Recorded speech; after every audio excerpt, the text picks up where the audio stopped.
चाहे बाल बच्चे का मुंडन हो, चाहे घर का नींव हो, चाहे घर का उद्घाटन हो, चाहे सत्यनारायण व्रत कथा हो, चाहे दुर्गा पूजा हो, काली पूजा हो, सरस्वती पूजा हो, लक्ष्मी पूजा हो, या श्रीमद् भागवत कथा हो, चाहे गंगा जमुना का स्नान हो, चाहे वैद्यनाथ जगन्नाथ का तीर्थ यात्रा हो, ये जितने दुनिया में कर्म कांड बनाए गए, ये सारा कर्म कांड ब्राह्मण के ब्रेन से निकला है। वो सारा अपना कमाने खाने के लिए ये सारा जाल। आज हमारे समाज की महिलाएं और पुरुष इसी को अपना कल्याण का मार्ग बता दिया कि यही है कल्याण का मार्ग। वो बनाया सुख भोगने का मार्ग, पैसा कमाने का मार्ग, और दुनिया के लोगों ने समझ लिया यही है सुख का मार्ग, यही है शांति का मार्ग, यही है मोक्ष का मार्ग, और यही है मुक्ति का मार्ग। इतना बड़ा अंतर है। साहब कबीर कहते हैं, कहा सदगुरु कबीर बिना कोई कहा न शब्द ठिकाने का।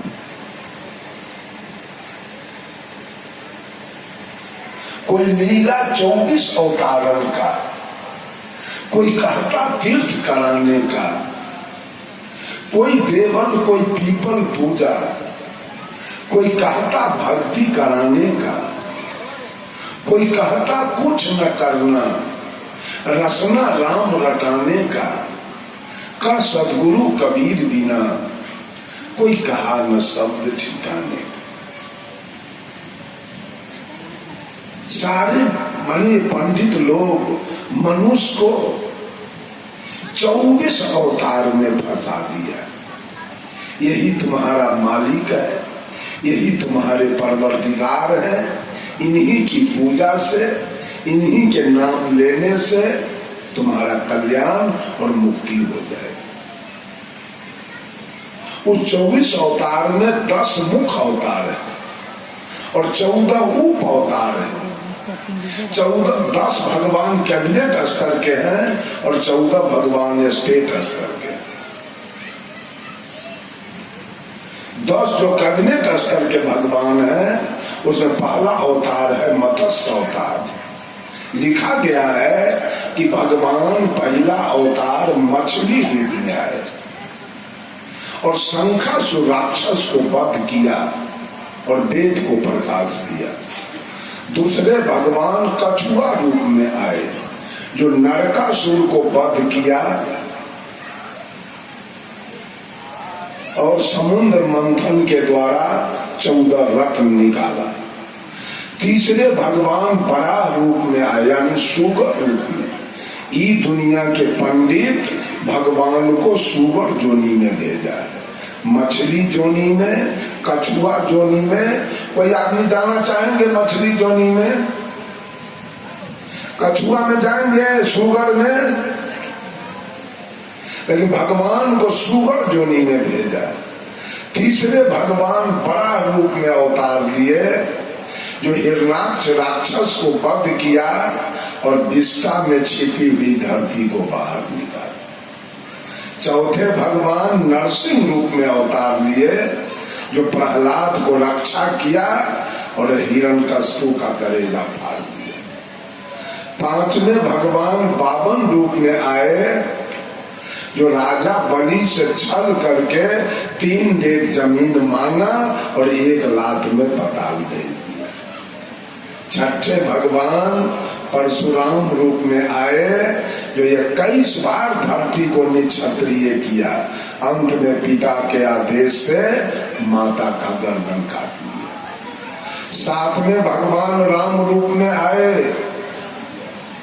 जो श्वेत बांध रामेश्वर बांध कर और पार जाकर अब पूरे रावण के खानदान को मार के गिराया।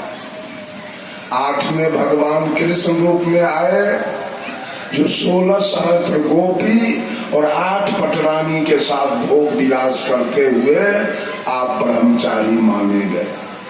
9वें भगवान बौद्ध रूप में आए, जो रक्तबीज दैत्य को मार के गिराया और जाति पाति का भेदभाव दूर किया। 10वें भगवान आए नहीं, आने वाले हैं, फ्यूचर टेंस,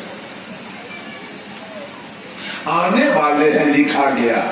उत्तर प्रदेश में मुरादाबाद एक टाउन है, उसके बगल में संभल एक गांव है, वहां कुमारी ब्राह्मणी के कोख से कलंकी अवतार लेगा, जो कलयुग में कालिंजर राक्षस को मार के गिराएगा।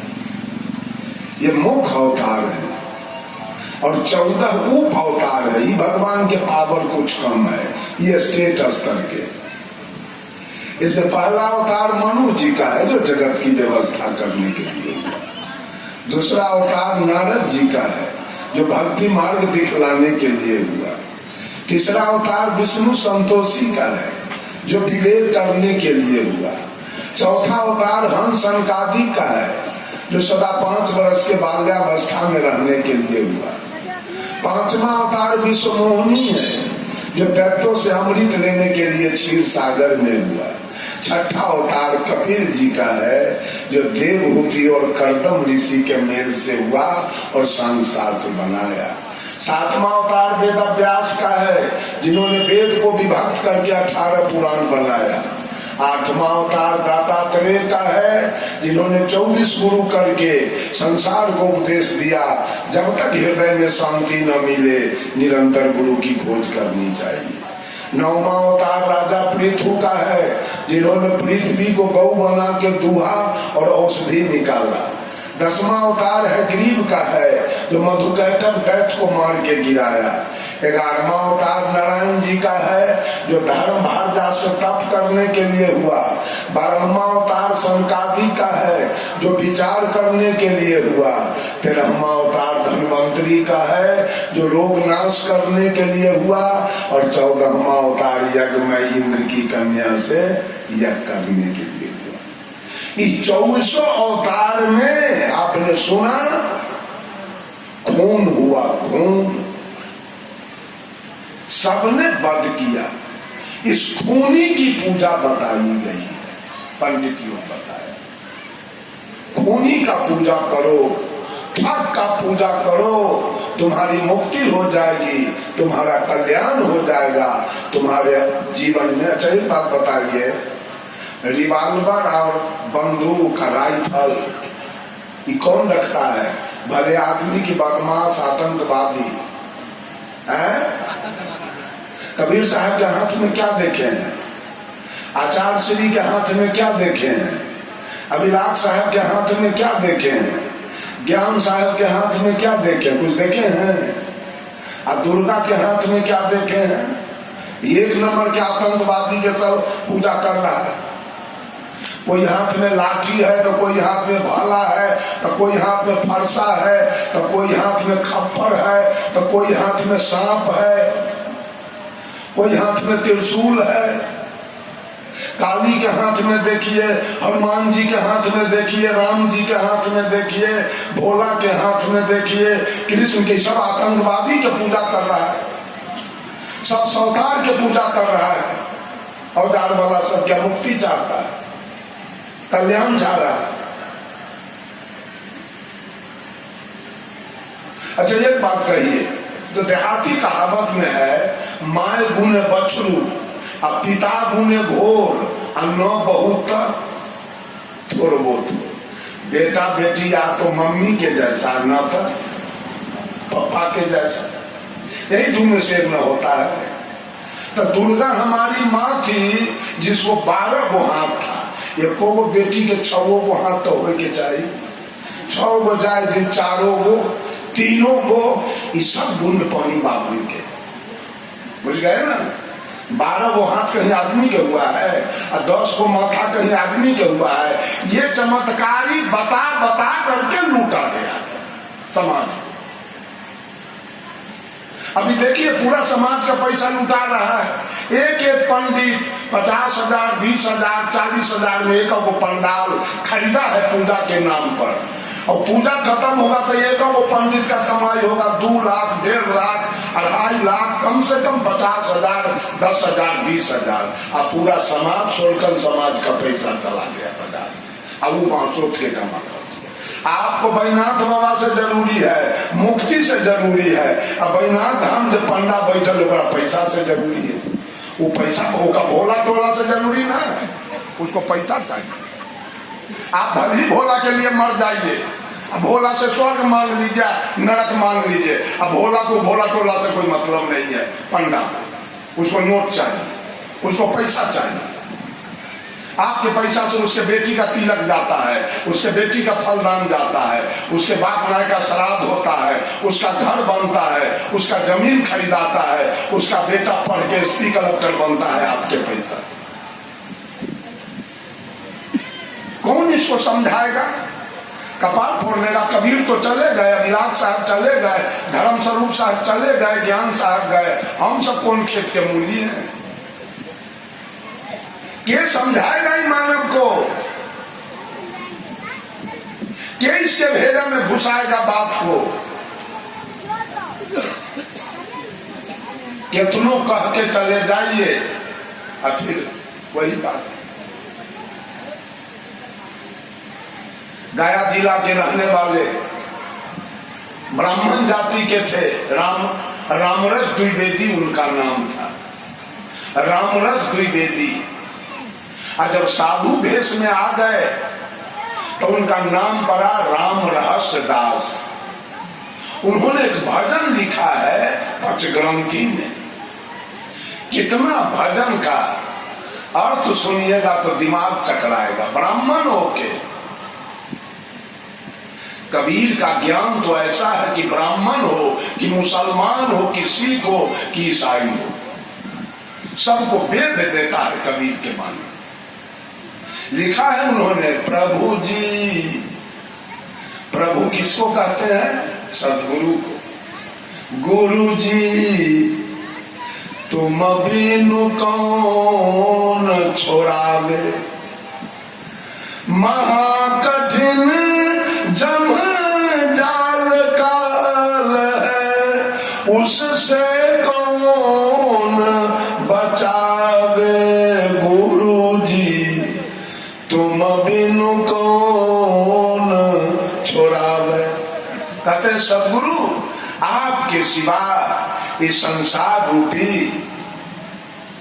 काल के जाल से, सारा संसार काल का जाल बिछाया हुआ बीजक में। सदगुरु कबीर कहते हैं, ब्रह्मा वेद सही कियो, शिव जोग पसारा हो, और विष्णु माया उत्पत्ति कियो, ये उड़ले व्यवहारा हो। 3 लोक 10 दिशा, जब लोकिन द्वारा हो, कीर भये सब जियारा, लिए 20 का चारा हो। ज्योति स्वरूपी हाकिमा जिन अमल पसारा हो, आ कर्म के बंसी लाए के पकड़ो जग सारा। ये दुनिया त्रिगुणात्मक है, 3 गुण से भरा हुआ है, और 3 गुण की पूजा चल रही है। 3 गुण में बड़े हैं, और पूजा उसी 3 गुण की हो रही है।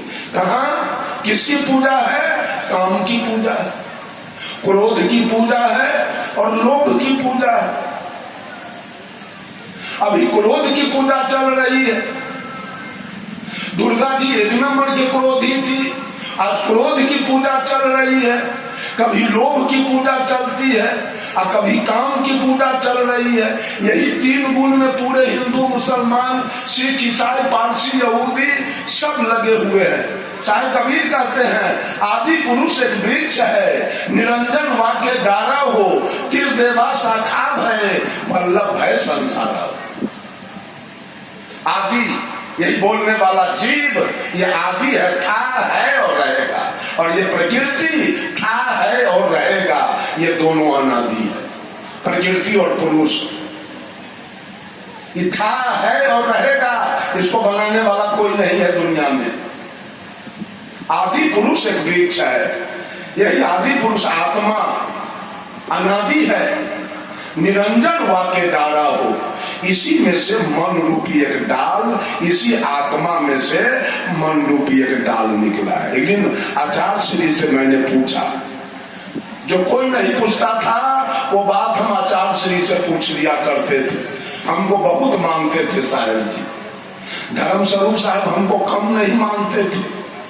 कभी हमारे लिए कभी चादर लेके आते थे, कभी कुर्ता का कपड़ा लेके आते थे, कभी पहनने के लिए कपड़ा लेके आते थे।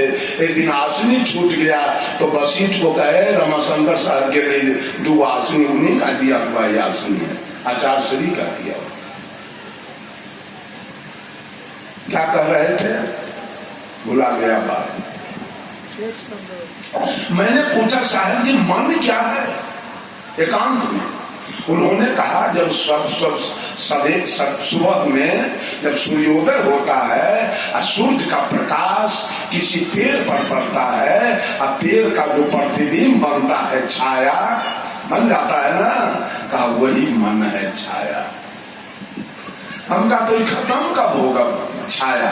कहा बस सूर्यास्त होने के बाद, माने आत्मा निकलने के बाद ही खत्म होगा, और नहीं तो फिर काट देने के बाद ही छाया खत्म होगा। मन की सब इसके बीच में ये खत्म होने वाली है, यही मन है। अब मन से निरंजन वाक्य डारा हो, अतिर देवा शाखा भय, यही मन से 3 गो शाखा टहनी निकला है। उसका क्या नाम है? काम, क्रोध, लोभ, रजोगुण, तमोगुण, सतोगुण, इनला पिनला सुखमना, गंगा जमुना सरस्वती, इसी तीनों का नाम। ये 3 टहनी निकला डाल में से। इसी तीनों गुण में पूरे विश्व के औरत और मर्द सब है, और उसी की पूजा बारंबार चल रही है। कबीर का गुण है ज्ञान। माना जाए तो एक तरफ विश्व के सारे देवी देवता खड़े हैं और एक तरफ अकेला सदगुरु कबीर खड़ा है। कबीर में कोई शक नहीं सकता है। This collection of hymns is various matter contains the most authoritative record of Kabir teaching neither Nyaya nor Mimamsa nor सांग but is based in original thinking of his own. Kabir का जो मुख्य ग्रंथ बीजक है, जो विभिन्न प्रकार के छंदों का संकलन है, वो न न्याय है, न जोग है, न मीमांसा है, न वैशेषिक है, वो कबीर के अपने चिंतन पर आधारित। कबीर अपने चिंतन की बात बोलते हैं। कबीर पैंचा लेके किसी का ग्रंथ पुराण के बात नहीं बोलते, अपने अनुभव की बात हमेशा बोलते। एक गांव में एक बहुत बड़ा प्रधान विद्वान गया और वो एक राजकीय मध्य विद्यालय पर जाके अपना आसन जमा दिया। एक ढोल बजाने वाले को 200-500 रुपया दिया और कहा कि 2-10 किलोमीटर के दूरी पर तू ढोल बजा दो और कह देना फलाने गांव में राजकीय मध्य विद्यालय पर एक बहुत बड़ा विद्वान आए हैं, अनेक भाषा के जानकार, अनेक शास्त्र के जानकार है, किसी का हिम्मत तो चल के हाथ मिलावे, अगर जीत जाएगा तो इतना इनाम दिया जाएगा। एक भी गांव घर का विद्वान नहीं क्या कहा। अगर वो विद्वान नहीं है तो दूसरे गांव से आके चैलेंज ठोक दिया। सहजे तो नहीं ठोका है, जानता है तब तो कहे जाए मारने के लिए। एक भी आदमी नहीं गया। एक साधारण कबीरपंथी साधारण वेशभूषा में कुर्ता धोती या गमछा कन्ना पर रख ले और पहुंच गया। आइए हाथ मिलाइए। इसका तो दिमाग ही चकरा। कहा कि आप कितना भाषा जानते हैं? तो कबीरपंथी का इसकी गिनती है। भाषा की गिनती नहीं है कि हम कितना जानते हैं। तो कहा कौन शास्त्र से बात कीजिएगा? तो कबीरपंथी कहा हम अनुभव ज्ञान की बात करेंगे आपसे, शास्त्र की बात नहीं, अनुभव ज्ञान। कुछ देर विचार करने के बाद कहा हमारी हार हुई, आपकी जीत हुई। सारे ग्रंथ का ज्ञान मेरे पास है लेकिन अनुभव ज्ञान हमारे पास नहीं। वो हार गया, कबीरपंथी जीते। कबीर तो अनुभव ज्ञान की बात करते हैं। इसी तीनों की पूजा चल रही है। अच्छा एक काम कीजिए, गॉड, भगवान को अंग्रेजी में कहते हैं गॉड। गॉड में कितने लेटर हैं? क्या क्या है? 3, GOD। जी से जनरेटर, ओ से ऑपरेटर, डी से डिस्ट्रॉयर। जनरेटर मीन्स उत्पादक, ऑपरेटर मीन्स चालक, डिस्ट्रॉयर मीन्स संहारक। ब्रह्मा है उत्पादक, विष्णु है चालक और शंकर का संहारक। यही 3 गुण में सारे लोग हैं। इसी 3 की पूजा चल रही। मुर्गी पोसने वाला मुर्गी का बच्चा जब मुर्गी खाना में देता है, पहले ब्रह्मा सृष्टि कर दिया। वही मुर्गी वाला ऐसे विष्णु का रूप पकड़ेगा, नाना प्रकार के चोकर चुन्नी खिला करके देखेगा, जाड़ा में खिड़की में चट्टी ठोक देगा, मुर्गी के जार न लगे। अगर बीमारी आ गई तो डॉक्टर बुला के लाएगा मुर्गी वाला, इलाज करवाएगा, सुइया दवाई कराएगा मुर्गी के। ऐसे विष्णु, अब वही मुर्गी वाला अंत में शंकर का रूप पकड़ेगा और सबके गौरी पर चढ़ा देगा। हो गया, कल्याण मुक्ति हो गई। ऐ दुनिया वालों, ये 3 गुण में मुक्ति हो जाएगी। ये 3 गुण के पूजा से मुक्ति ले लीजिएगा। जन्म लिया, पालन हुआ, ब्रह्मा के गुण में जन्म लिया, विष्णु के गुण में पालन हुआ और शंकर के गुण में सबका संहार हो गया। चले जाइए, सबका नृत्य कट गया, सब लोहड़ी में मिला गया, बात खत्म। मछली पालने वाला मल्लाह जब मछली का जिया देता है तालाब में, जय ब्रह्मा सृष्टि कर दिया, वही मल्लाह विष्णु का रूप पकड़ के नाना प्रकार के कली चूना विटामिन दे के मछली का पालन कर दिया। और जब 5-7 किलो के मछली हो गई तो महाजाल गिरा के शंकर का रूप पकड़ के सबको समाप्त। ये बकरी पोसे वाली सा, वो बकरी के जाड़ा में वो छौड़ा वाला गंजी पहने ले रहे, विष्णु के रूप घर में बांधती है तो बकरी के जान न लगे। अब पोस पाल का सारा खानदान के चिवा के बैठ गई। एको बकरी के एको देखबैया न है, सबके खा गई, चिवा गई है। तो पोस कबीर साहब कहते हैं, रक्षक कला दिखाई के, रक्षक कला दिखाई के अंतकाल भक्षण करे, जब ही काल के हाथ पर है। सब आदमी काल के हाथ में दिखाना है। हमसे पूछिए तो सब काल के दुकानदारी में लगा हुआ। वो अच्छा रास्ता आपको मन पागल अच्छा रास्ता दिखाएगा, और जब रास्ते पर गए एक्सीडेंट कराएगा और तब आपका हड्डी दरोगा से तोड़वा देगा। उसी का गुलाम बीजक में साहब कबीर कहते हैं, राजा देश बड़ो पर पंची, रैयत रहल उजानी। ये दुनिया का मालिक कौन?